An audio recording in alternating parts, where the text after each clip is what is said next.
We often get asked a lot of how to set things up quickly in Focal Point Server. So this is a quick start guide for people who don't like to read manuals, and it's not meant to be totally comprehensive, and you should also have a look at the other videos posted here which try to explain things in further detail. So for me then, the quickest way to get going is to edit an existing preset of an already completed schema, as most of the work is already done for you. So here we have a schema in use in the graphics workflow, and they like to track items by subject, department and platform, etc. But we'd like to do something that is more, say, TV series based. So the first thing we could do is import a collection schema that will, when activated, repopulate the naming fields and the search buttons. So I have on my desktop a collection that I've already exported from Focal Point Server, and instead of activating just at this minute, let's just have a look at the workspaces that exist. So we have Premiere, Prelude, and we have a much more episodic schema, and because we haven't activated this yet, we still have the original.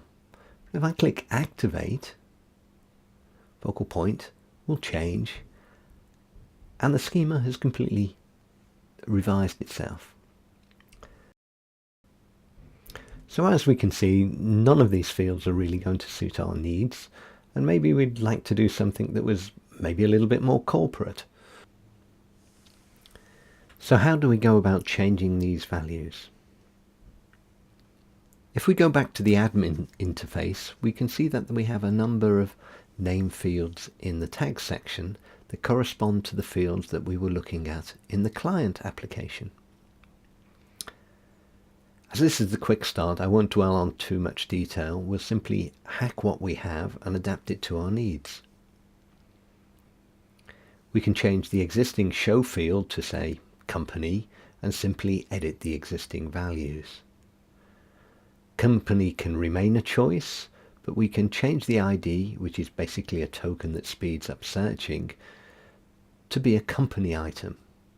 For instance, IBM and Microsoft. Again, as this is a quick start, I will point out that the other choice fields can be amended in the same way.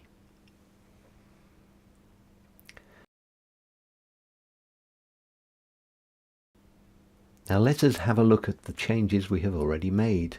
Click Activate and head back to the client application. We can see that what was previously labelled Show is now labelled as Company, and the two amendments we have made are now displayed in the list. In addition, by changing the name item in the admin interface, the search button has also changed in the client, and the new tags can be used as search criteria.